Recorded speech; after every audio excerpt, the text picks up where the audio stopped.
For the next session between now and afternoon tea, we have Phil Main from Geoscience Australia, who's going to go through a workshop for geochemical leveling between datasets. The emails before the workshop came out with the software, which was R and QGIS. For this, that was on the download. What wasn't on the download was the data for this workshop.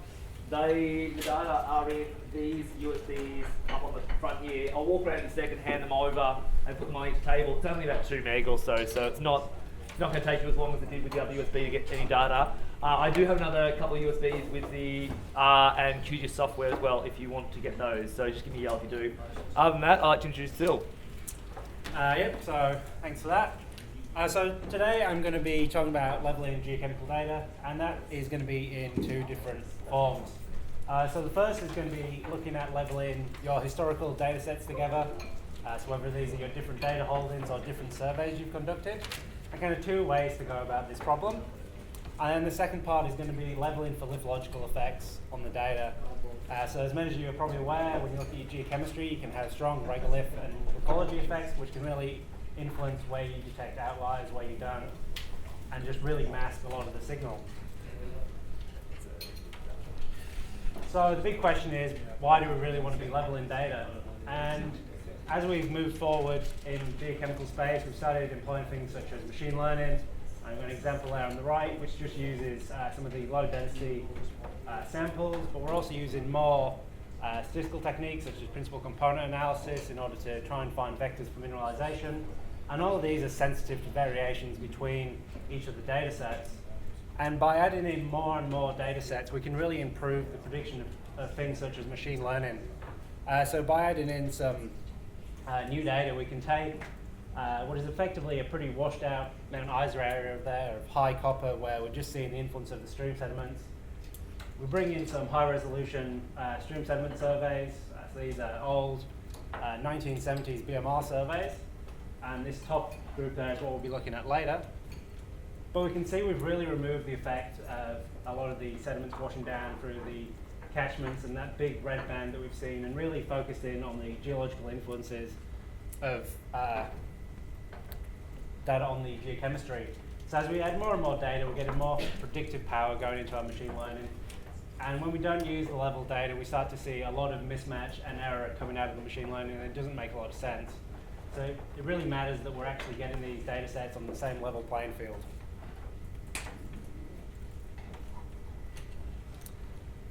So getting on to the leveling of historical data sets.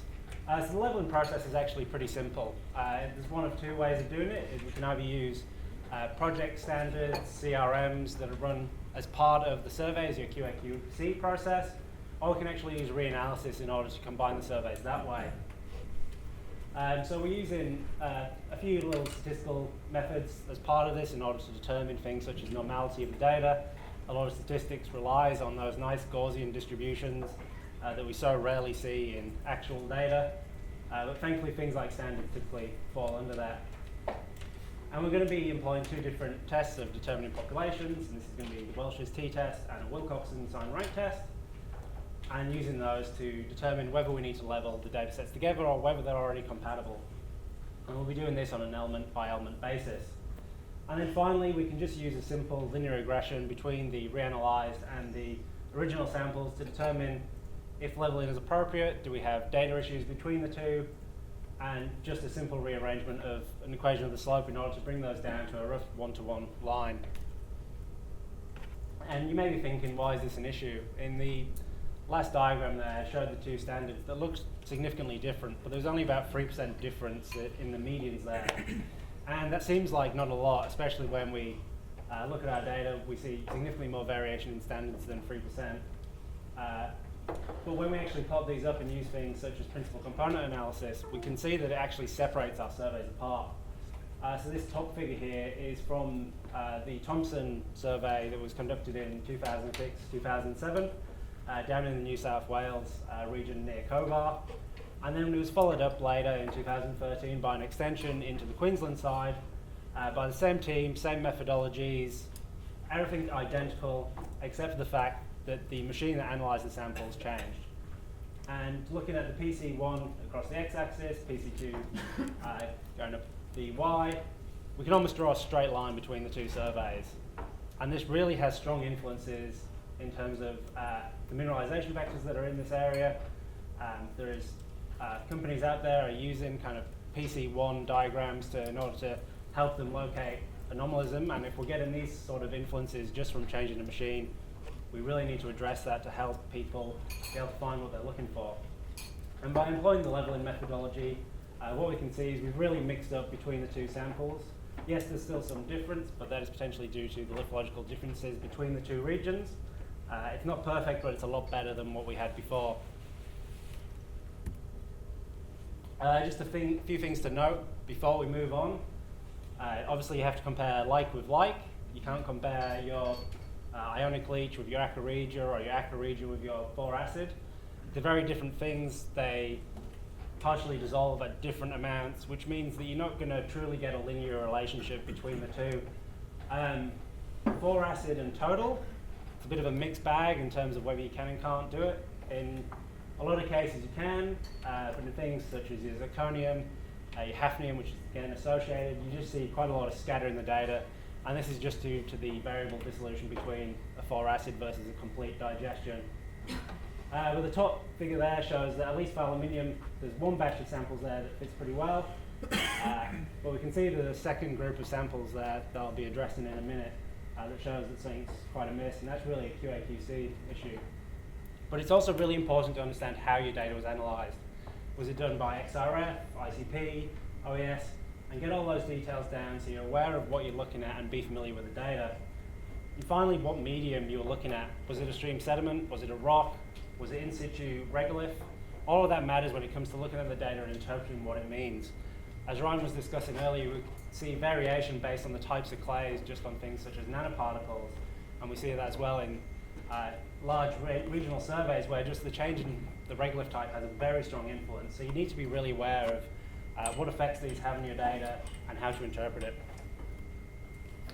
But I guess the big kind of thing before all this can happen is QA/QC. You can't just rely on the labs to do the QA/QC for you. It's seldom enough, and there'll still be data issues that come out. Whether it's just a simple check of comparing XRF versus ICP to check if there's been a sample mix-up. I've personally picked up a few samples that have been switched in the ICP just by doing that simple cross-plot between the two. So that really helps you, especially if some of those samples are the ones that you're really interested in. You don't want to drill a hole based on an anomaly that's actually somewhere else. So your biggest powerful tool is your standards that you run with the data. You can get your accuracy, precision. You can also calculate some of the detection limits that the lab uses, or may even be able to improve upon them. And you can see here through just a simple time plot of each of the standards by the time they're run, in this case plotted by batch, you can quickly detect any issues you may have with your data. So in that first plot on the left there, you can see there's at that start an almost a bimodal distribution in the standard, so there's potentially been a preparation problem with that material, whether it's a different dilution or it just hasn't been split correctly. And as we move around clockwise, we can see what would be the ideal result in terms of a standard. So it's not very clear, but the kind of reference value is across the middle here. So we've got a good positive and negative bias on there. We're not seeing any strong shift up or down. It's just sitting right over that line is what we would want. And as we move down, we can see we're still sitting within the ranges that we're looking for, but we're actually seeing a positive bias of the standard to the reference value. So we are seeing some effects there that are going to start to come into play when we're comparing different materials and surveys together in there. And then finally, we've got this plot down here where you can see we've clearly had a significant problem in that batch, and that needs to be addressed, and that's likely going to be a complete rerun of that data in this case. So these are just some quick things you can do just to check over your data and just be sure in your mind that what you've got is of high quality and you're getting what you paid for. But you can also use your unknowns. So this is going back to the aluminium plot by time again analysis, and you can see we've had a big drop off in this batch in terms of samples. And this should be an immediate red flag that zinc wasn't right. In this case, this is real data that somebody had analysed and they went ahead with and they didn't pick up this issue, which is quite significant. So these were granites, and as you can see, I mean, the aluminium results are pretty unfeasible for a granite as is, so it should have been picked up pretty quickly. You do need to be aware of what you're using as your standard. That does have an influence on what you're doing.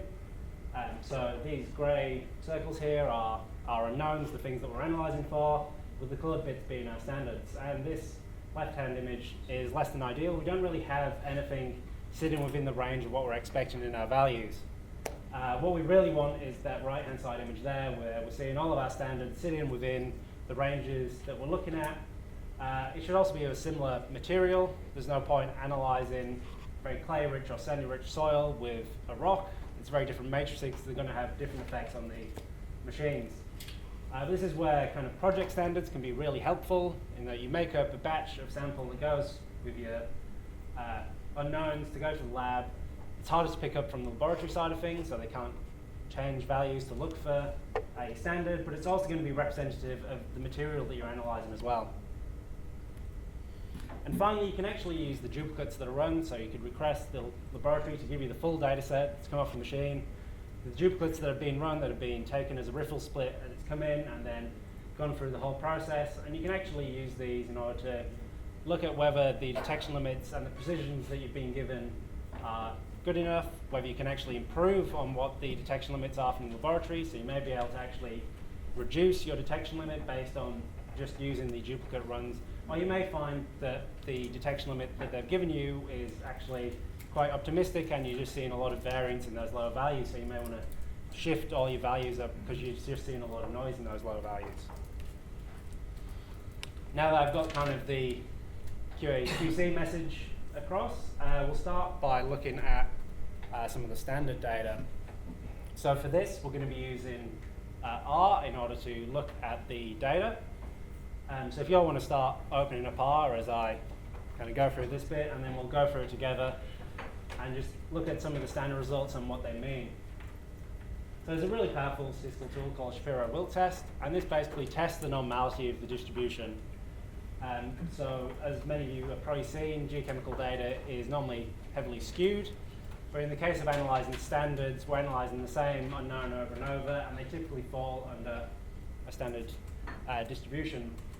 And it's really important to know whether it is or isn't, because a lot of the statistical tests we use are reliant on it being a normal distribution, but we can address it if it isn't. So just some basic statistics for those of you that don't remember. We're going to be looking at the null hypothesis and the alternate hypothesis.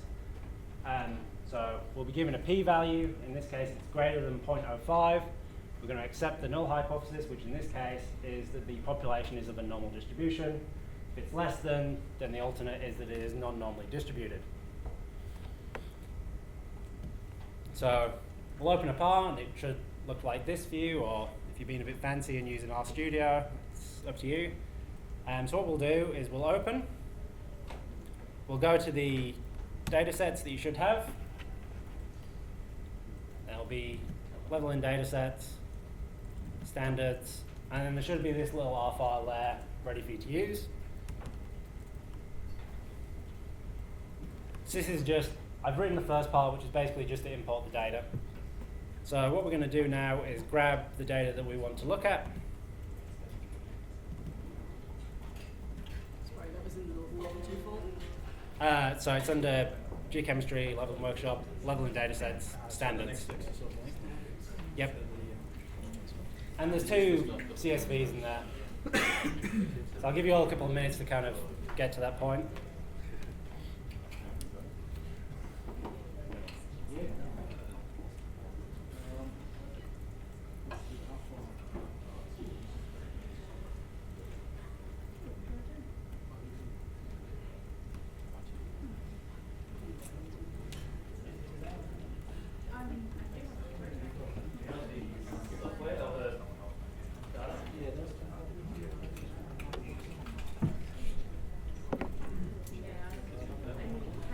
Alright, I'll move on. You can always watch along if you're having difficulty. So we'll open in a second. So the first one we're going to start with is this nags till1.csv. So if we do Control Shift right click and then copy as path, and then we'll move back into R. We just want to delete these two quotations, and then just Control V, and we'll paste it in. That's just the full path to your data. So it'll open up. Yep. So go back to. I'll do it for the other one. So we're in that standards folder. On the nags-till1 CSV, hold down Control, then Shift, and then right click. And then there's an option to copy as path. And that's the full link to the file location. Should it be between a single set of quotation marks? Because now I have two. So just delete the ones that are in there, they're just placeholders.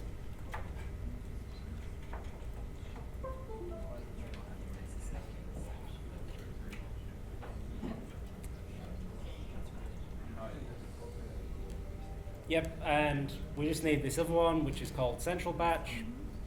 So again, Control, Shift, right click. We'll copy the link to that.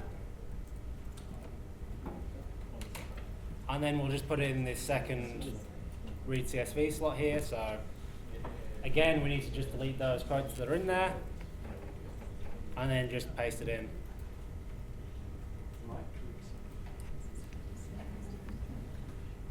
So is anyone still struggling with this bit? Yep.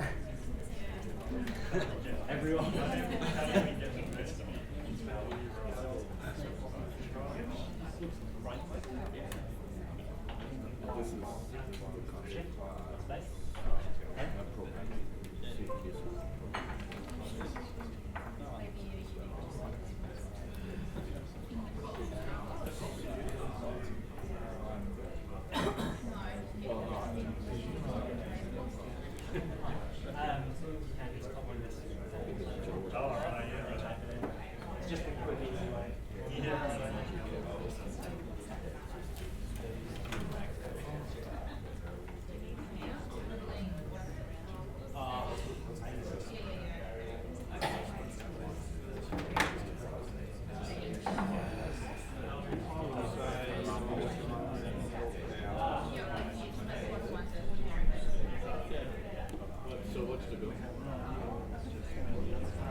All right, who else we still have an issue?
So for the nags file as well? Yep, so both of them.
Yep, so everyone seems to be roughly there now, hopefully.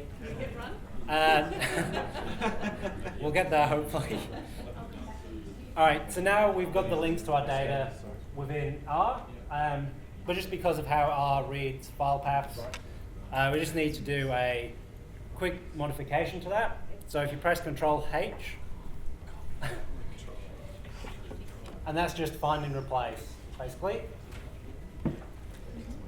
So what we're just doing is replacing that backslash with 2 backslashes.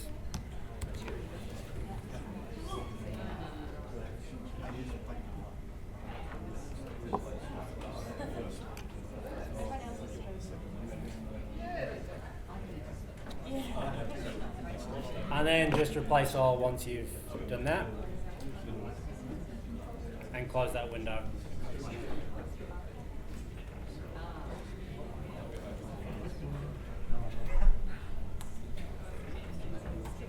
Good. So what we've opened here, or are going to open, are 2 different runs of the same standard. So in this case, we're looking at TIL1, which is a CRM from Canada, till material, and we're looking at it from 2 different surveys.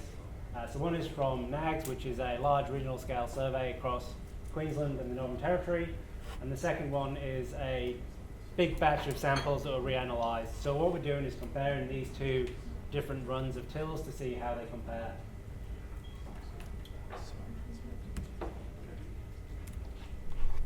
So now that we've got our data ready to load in, we can do our Shapiro-Wilk test. So it's just Shapiro.test,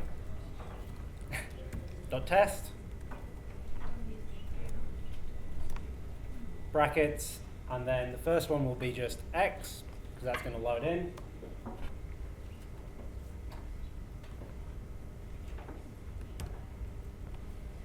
And semicolon, and then we'll just repeat that same thing, but change the X to a Y.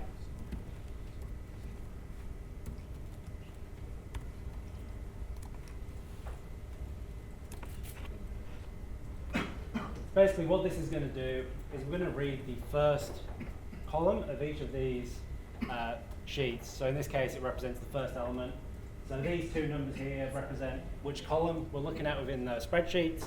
So if you want, you can open up the spreadsheets and choose which element you're going to look at, just find which row number it is, column number it is, and then we can just change. So if we just do edit, run all, it's going to work.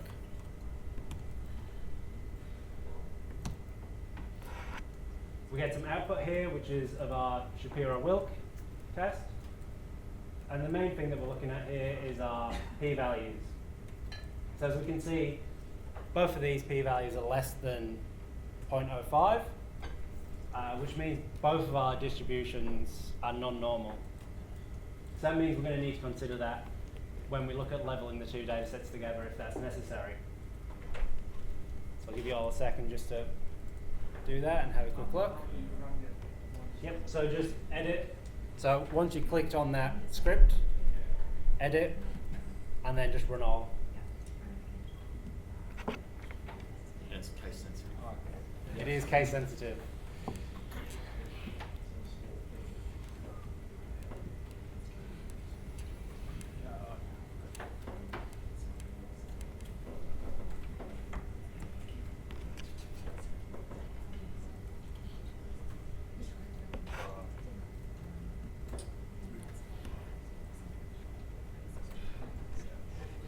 So now that we've looked at that first part, we've determined in this case that we have two non-normally distributed standards. What we ideally want is both to be of normal distribution, but it's not overly problematic because we've got these two tests that we can use. So the first is a Welch's t-test, and for those of you that have been to uni in the last decade, you may remember doing t-tests as a quick check against two populations. So all this basically does is it looks at the populations and says, are they drawn from the same? But in this case, we're assuming they're non-paired, they're of different data. And this is for those normally distributed data sets. This is where we want both standard results to be of normal distribution. If either one isn't, then we use a Wilcoxon rank sum test. And this has no assumption of normality in the input data set. As you get to larger amounts of standards coming into this, you'll start to see there isn't very much difference between the two tests. There's some statistical witchcraft that happens that basically means that the larger the data set, in this case, it'll become close enough to normal that it's appropriate to use things such as the Welch's t-test, and that cutoff's around 20 to 30. So if you've got more than 20 to 30 standards, you can start to just looking at the one test. But for those of you who don't, then you're going to have to decide between the two. So the red there is just the R code that you'll need to run if you want to run it, just to see what it looks like. It's going to be a similar output in terms of a p-value, where if we're seeing, again, p-values less than 0.05, we're saying that the two populations are statistically different, and therefore we need to do something about it in order to bring them together. So it's up to you whether you want to run these tests. You can step through each of the elements if you want. I don't want to waste a huge amount of time just stepping through. But yeah, it's up to you. I'll leave that there for a minute just in case you wanted to jot it down, and it'll be available after the workshop as well, just to have all this there if you want to use it in the future.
All right, we'll move on.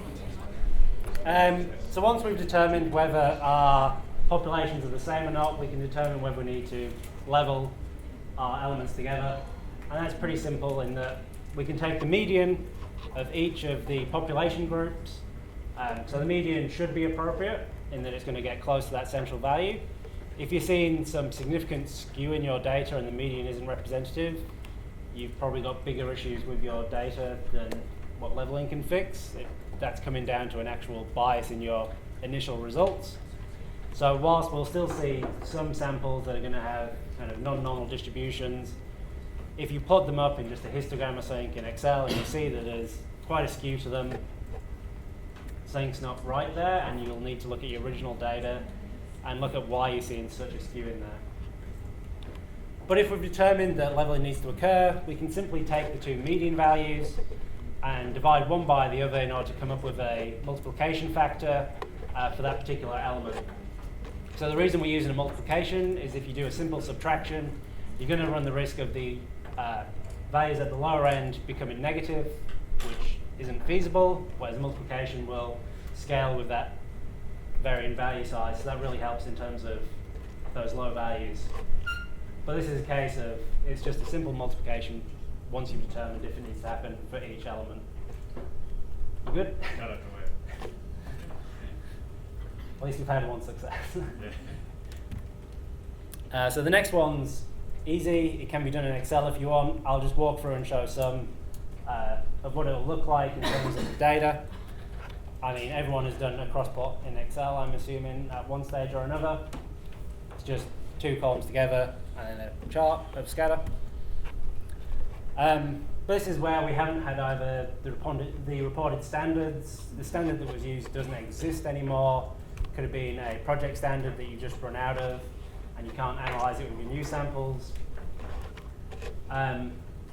Or you've acquired a historic data set, you have the samples still there, but there's just no real information about any of the QC that was done. So you can simply, I say simply, you can reanalyze your data from a select group, and I would suggest strongly that it's a random distribution of samples. You don't want to be biasing your results because that's going to start to have influence. You just randomly select a few samples. 10 would be starting to get marginal, 20 would be ideal, but obviously the more you do, the more costly. So 10's where you want to be roughly in that kind of cost for actual statistical validation of your data. If you get too few, obviously if you have below detection values or you drop down even more, you're starting to have a very spurious correlation on a line of best fit because there's still going to be scatter in that data, and if you've got 2-3 points, it's not going to be overly meaningful. But all we need to do is, when we look at the data, is to rearrange the equation of a slope, which I've done here for you, to solve for x, which in this case is the value that we want to correct for, take the intercept divided by the slope. And you can calculate these in Excel, just where you draw a cross plot and then just do a trend line of a linear regression, and that will give you these values. Or you can use equals slope and equals intercept, and again, that will tell you it. But just a few things to look out for. The effects of outliers at the upper limits.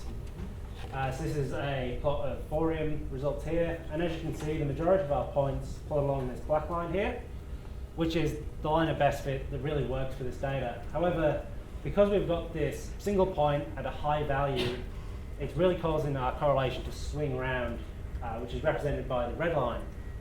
And if we were to correct using this value, what we're going to do is really misfit the majority of the data due to the influence of one point. Now, I'm not going to say doctor your data and remove outliers, but there are statistical ways to detect them, or you can use robust regressions in order to actually get the regression line to ignore that point, as it is clearly an outlier in this data set. And these are just kind of things you want to be looking at. You want to work through your data and look at each step of the way, just so you're familiar with what you're doing, what your data's doing, and what's going to be applicable and what isn't. So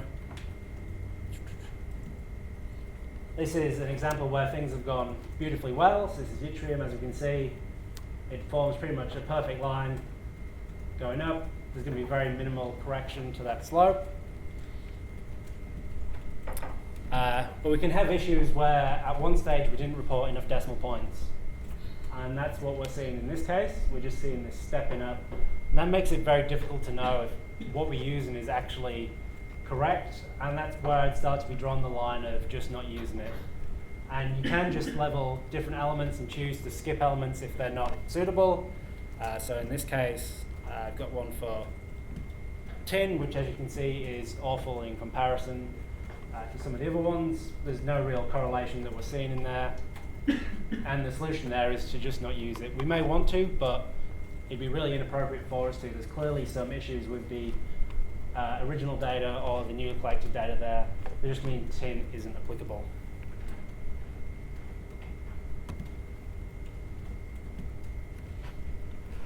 So all of these processes can be somewhat automated. If you know someone that has skills in things Python or R, a lot of this can be stepped through, and you can get it to look through your entire sheet, plot out this and spit out your results, and then you can look at it in a very quick way. There is potential that we'll be releasing some of the work we've done in this front just as an easy to use tool. But at this stage, as long as you know the mathematics behind it, this kind of thing, what tests to use, then you can come up with your own or even use Excel in some cases. But you just want to try and avoid that kind of more monotonous going through 55 elements, for example, and doing a cross plot for each. It just takes time otherwise, so it is something you could look at doing. But once you've done that, then it's fairly easy to level your data either through just those correction factors from the standards or just using the linear regression line. Now the other thing we're going to be looking at is the effects of lithology on our data. And how we can correct for that in order to try and find the outliers within the highs and the outliers in the lows that in the terms of the whole survey, there may actually be outliers, but they're just being masked in their signal by the fact that we have significantly higher values elsewhere. So I'm just going to go back to that original survey that I showed earlier. This is straddling the Northern Territory Queensland border up near the Gulf. This is 1970s BMR data. And all I've done here is plotted the data up in a box plot distribution, so squares on our highest level, crosses as we move down, and the circles just to show the lithological influence that we have on our data. So as you can see, there's quite a strong influence as we come in here through our volcanics. But what we can also see in here is that there's actually a split within the volcanics as well, in that we've almost got a line coming down here between these really high values with more moderate values, indicating that we're seeing geochemical difference between the two. And it's these kind of things that we need to start paying attention to when we're looking at correcting for lithology. If you were to just simply say all of these are one group, you start to run into issues where, because there's such a difference between the two chemically, you're going to see that carry on all the way through. So we want to go through and look at each kind of area, look at its chemistry on the multi-element, everything that we have, and try and map it to a group. Now remember, from all body modeling, there's the lumpers and the splitters. You want to lump where you can, but you don't want to split too much as well. If you split too much, you're going to end up with tiny groups of 2-3 samples. And as I was saying earlier, 2-3 samples are not a robust group. It becomes very difficult to do anything with 2 or 3 samples. So you want to try and group them as much as possible for where it makes sense. Sometimes, you just have a small area and you can't do anything about it, but you may just have to take them for what they are, or just plot them up separately. We also need to be aware of our samples. This is just zoomed in on that top volcanic layer there. So all these are stream sediments, and as you can see, we've carried some of these results, in this case chromium, off into the surrounding lithology going down the stream. So we just need to be careful of, it's not enough to simply intersect the lithology with it and go, yep, that's my group. You need to account for these samples that are coming out here and group those with where it's appropriate. Now, unfortunately, it takes too much time to get you to do, but what I will get you to do is open up QGIS just to have a look at the data and get a feel for what this particular survey looks like, have a look at the different elements, and then where you would draw your groups, and then I'll show you where I've drawn my groups just as a comparison. You may not agree, but it's all up to interpretation. So we'll just open a new project in QGIS. So top thing here looks like an A4 sheet of paper. We'll open that up. And if we go to folder here with the data. We'll go back up a level, and there's a folder called level in Lithology, and then shapefiles. So these have the 1 million solid geology, as well as the geochemistry data in there as well. So we can simply grab the ones that end in .shp, our shapefiles, and then just drag those in. I think people are still opening up. Yep.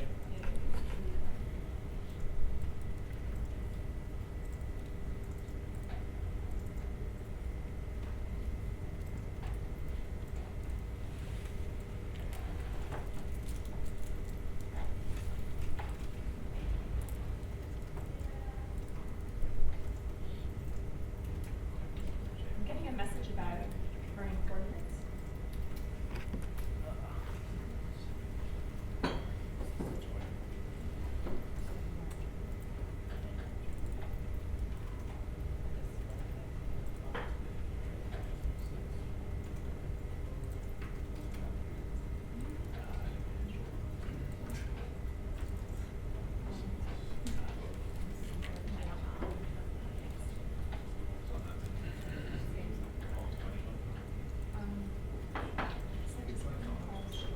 So is there projects open first, or we're just looking at open shape? No, just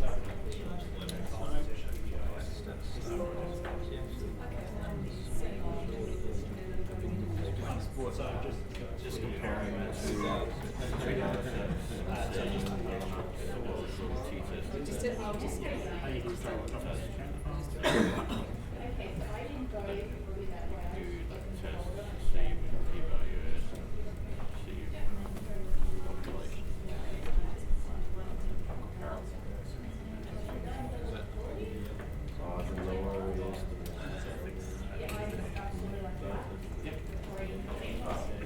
what would be the point?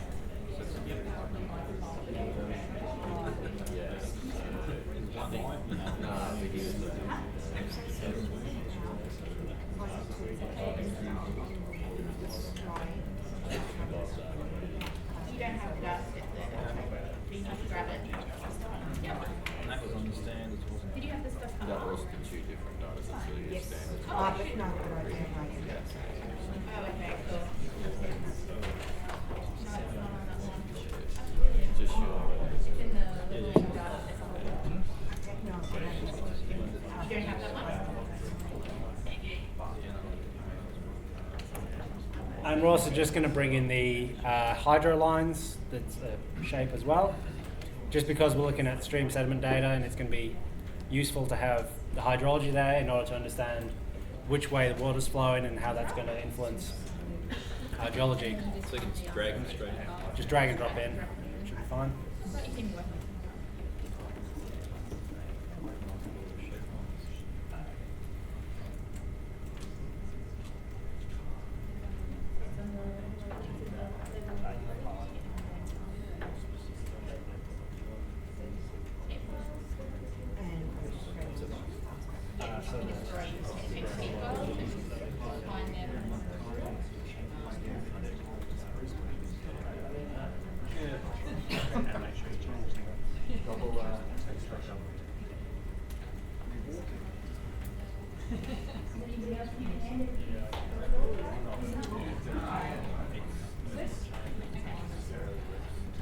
No, there's no projects. So you can close that and then just open the folder down below that has kind of data.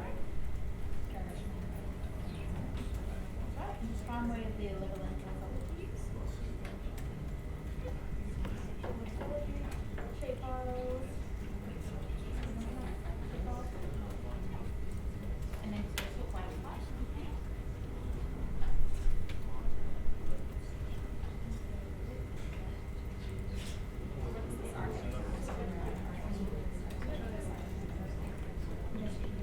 Yep.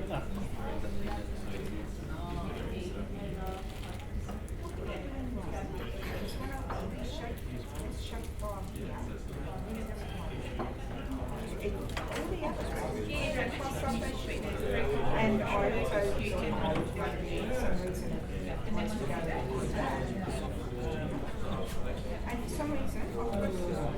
You guys use QGIS? Yeah, we started to. So Christian's on board this year. A couple of months ago, there's actually that have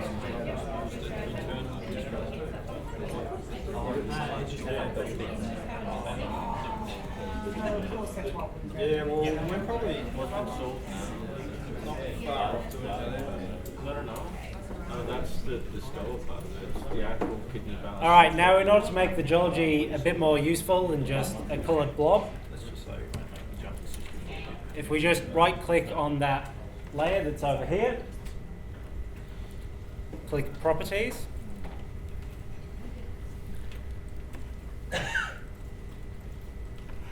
and then there's going to be a little drop down in the bottom left corner there that'll have Style. And then we want to load a style. So you should have, in the next couple of minutes, this screen here.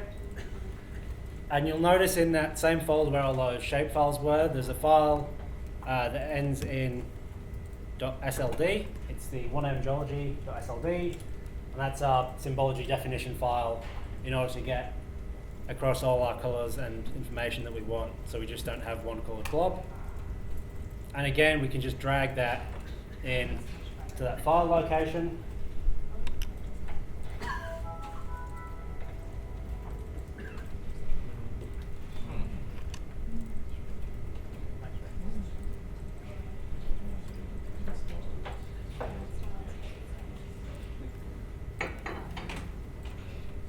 Is anyone stuck at this point?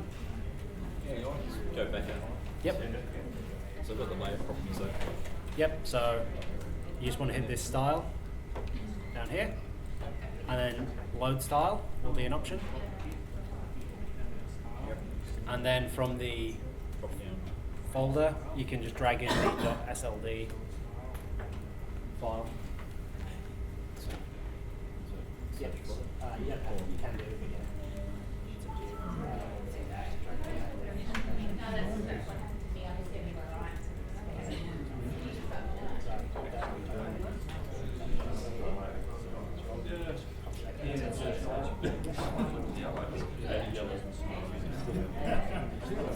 So we just have to turn off that bottom style. Yes, I'll get this. Yeah.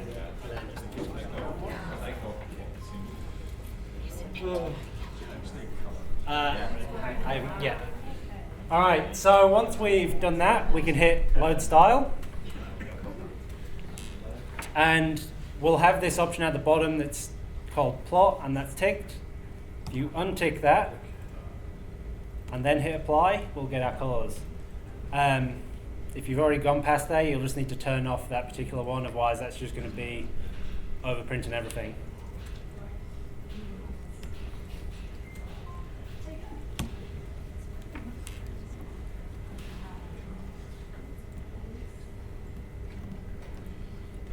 Now we want to be looking at our points in order to look at the actual geochemistry of the region. So again, we're going to be going into properties of those. And then at the very top, there's an option called single symbol. We're going to drop that down and choose graduated.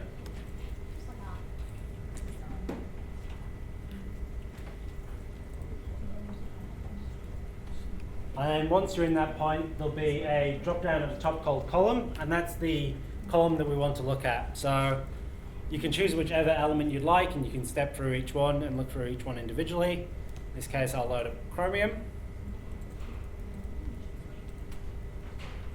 Then there's going to be another option down underneath the big white box called classes.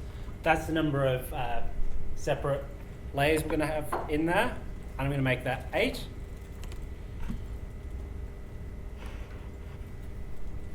And then the other thing I'm going to do is change the mode from equal interval into quantile. And that's just to get a more meaningful breakup of the geochemistry. At equal intervals, it's going to be split evenly along, whereas the quantiles actually uses the proper distribution of the data in order to pick sensible breaks. You can also change your color ramp to whatever you'd like. You can go from the lights to the darks, or you can go for nice blue to red. It's up to you. Maybe just invert that. But yeah, you'll want to invert it, otherwise your red's going to be low.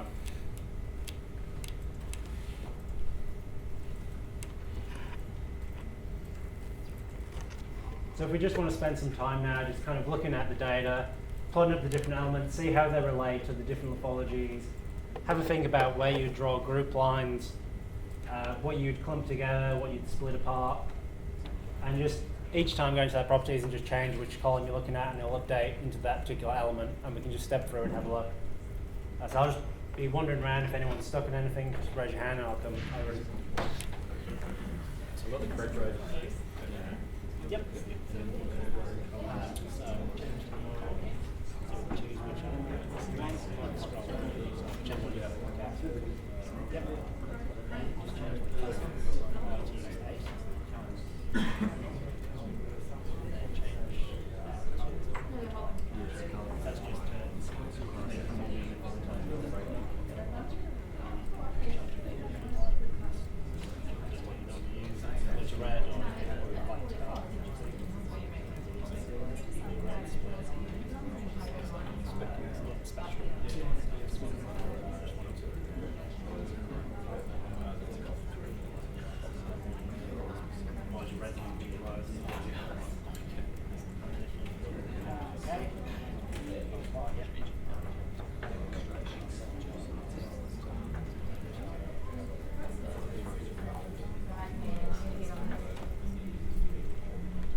Yeah, so with the CSV, you just have to nominate how you want to map it. But yeah, it just shows up on the file as a tree. And then probably go to your map, which is what's the X and Y stuff. On your version of just I think it asks you when you drag it in. It asks you what's the X and Y. Thank you.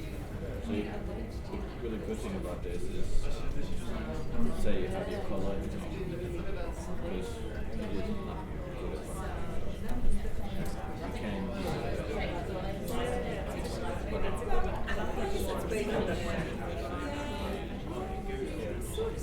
can drag the color, drag the CSV with the result with the assets, and then link the CSV and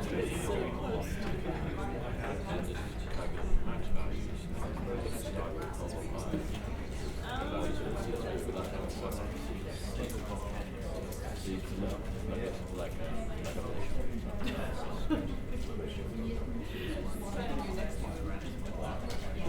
yeah, no,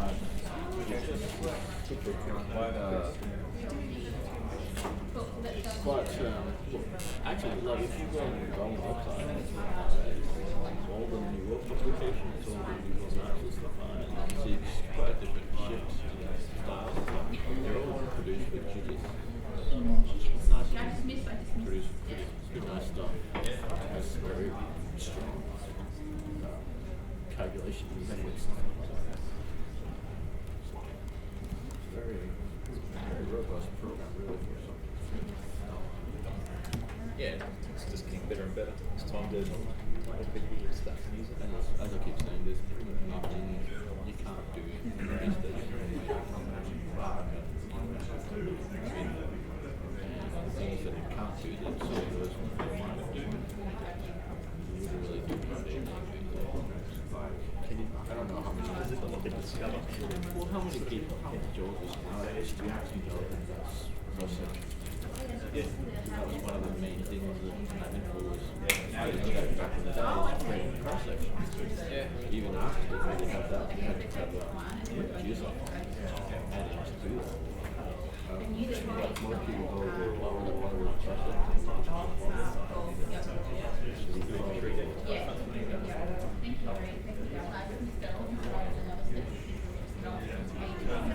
They are starting to use 3D.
All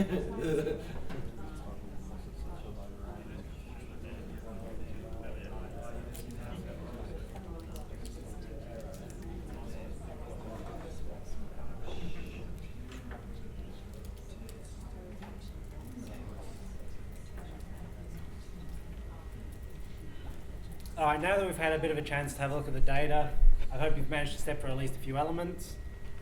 Some kind of things to know. In this case, I pulled up rubidium, and it's actually quite nice at pulling out the granite in the two phases and where you can draw those boundaries. So what I'll show you now is, so these colours are my groups, which I drew. I've left this top volcanics unit as one. It should be split into two, but I've left it as one just for the later steps. So we can see what influence we have when we've misattributed groups, especially one that's so much difference in the chemistry between them. So I've tried to split out some of the different phases that we see within the granite. A lot of the sediments I've been able to clump together just because they're very geochemically similar. Yeah, it's purely up to your interpretation as to the way you draw these, and it's usually pretty obvious later on if you've grouped too many things together that you probably shouldn't have, as we'll see a bit later. So these are my groups, and these are what we'll be going forward with.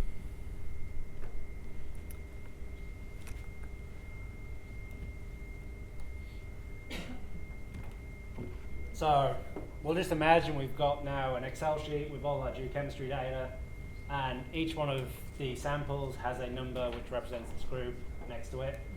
And we'll look at Excel sheet soon, where I've gone through all these steps so you can see what I've done, where I've grouped them, and what I've it as. But before we can do anything, we need to address what's called the closure or total sum problem. So in geochemical data, if you imagine if I lower something like aluminium, something else has to go up in order to counteract that. We have to meet 100%.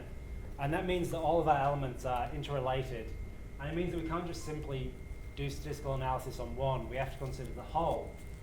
And in order to separate them out, so we can look at individual ones and do statistics without risking spurious results, we can do what's called a log ratio transform.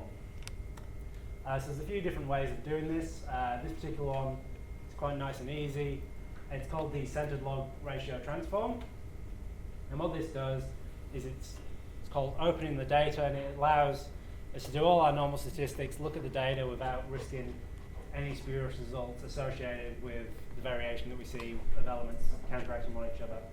And all it is the geometric mean, which can be done in Excel using equals geomean, with a sample divided by that geometric mean, and then a natural log. And that's really easy to transform your data, but then transform it back into something usable as well.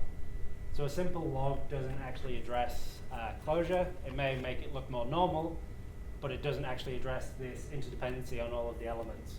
So it's something that should really be done when performing statistical analysis on geochemical data, especially unknowns where you're going to have this stronger influence.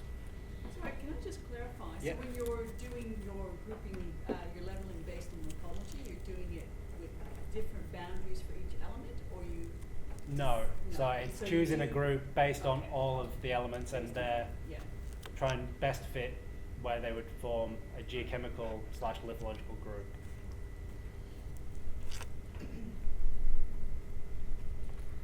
And then the next step, so what we've done is we've got this transformed data, and I'll move over soon to Excel so we can step through and what this looks like, is we're going to use something called a Z-score.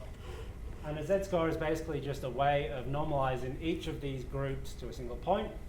So in this case, all it does is brings everything down and looks at the median, and then compares each sample to how many standard deviations they are away from that median line. And it's just a way of quickly assessing where our highs are, where our lows are, and just picking out those outliers, which should now be independent of the lithology because we've grouped them into similar classes. The only problem with using something like a Z-score is it doesn't give you concentration. It is just a number that represents standard deviations away from the median. So you have to treat it as just a tool to look through your data in order to find patterns, but you're not going to get the actual concentrations or anything out of it. And again, it's a really simple calculation to do. It's just simply your sample, take the median, divide by the standard deviation. That's it, nice and easy. So just as a quick example, I use some of our regional data. And this is MMI data in this case. And what we have is a pretty strong influence from very clay-rich soils.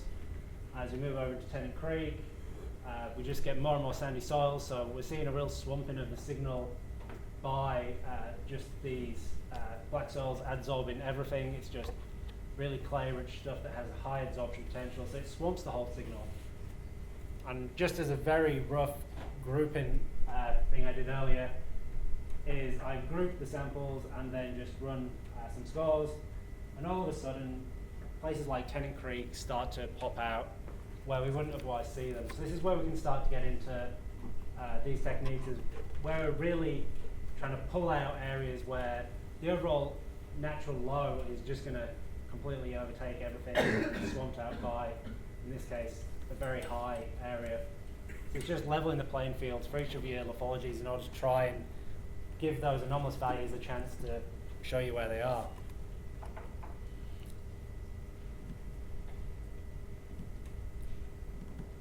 So I'll just do it up here, but this Excel sheet is in a data pack. It's under the leveling lithology, and then there's another folder called Z-scores. So you can open it up and have a look along if you want. I'll just go through it on here. So each one of these samples that we have here has been assigned a group based on what we saw before. So this is just ordered down, each one there, and we're going to have to split out each one of these and do our Z-scores individually on each element and each group. So it's quite an intensive process, and this is why I haven't got you to do it today, because we'd be here tomorrow still doing it. But our first step is, as I said, this CLR transform, opening up our data. So all I've done is I've used this equals geomean of the elements for this row, and I've just run that all the way down. So each sample is going to have a different geometric mean. And then all we need to do is take the natural log, so it's the natural log of this value here, which is our actual laboratory given result, divided by the geometric mean. Simple as that, nice and easy. And we can just do that for all of our samples. And we've got nice open data that we can perform statistical analysis on, whether it's Z-scores or whatever else you want to look at in terms of statistics on your data. From there, I've calculated the median and the standard deviation for each element and each group. So as you can see, it's quite a long list of samples, but this is what I'm going to be using to correct for on each one in order to produce those Z-scores. So as you can see, this is why I haven't made you do it. It's just an arduous process. But again, it's something that can be easily automated if you're into that kind of thing, and have it pretty quickly get through your data in less than a second typically. And then finally, I've taken our CLR transform data and then applied the Z-score calculations onto each element. So again, it's just this equation here of sample, take that median, divided by the standard deviation. So real simple, easy to do. And then from there, what I've done is created another shapefile which has all these Z-scores in it, so we can look at it in QGIS. So again, in that Z-scores folder, there's another shapefile which has the group data as well as the Z-scores for each of these. And I'll just bring us back to Chromium just to show you what kind of effect not splitting the group had on this particular volcanics unit.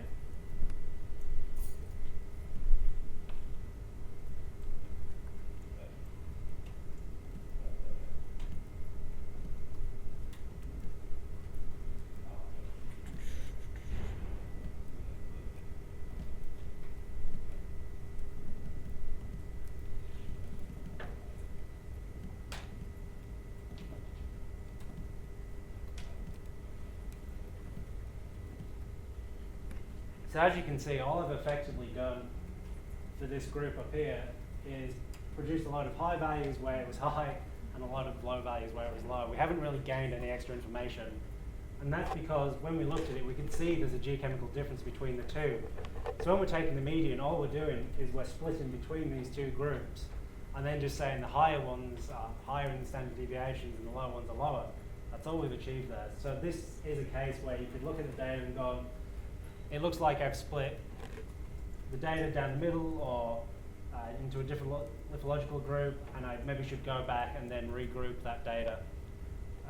It's not particularly useful in order to just have this split. We're not really gaining anything from that because we've still got the highs dominating and the lows just being lower. So if you want to now open up that data set if you'd like, and you can just go through and have a look at the data that's in there, have a look at the Excel sheet, just in order to get a feel for the steps that I've gone through in the data, just to get your head around it. The explanation on screen wasn't enough, and just have a look for each of the elements, see what it's showing you, and compare it to what we were seeing before in order to see if we're pulling out areas of high that we weren't before, other areas of anomalism that are coming up in lots of elements. Just get a feel for the data, and I'm happy to wander around and answer questions, anything else. That's the main part of the workshop, so I guess now is just have a play with the data, have a look at the Excel sheet, and I'll answer any questions that you have.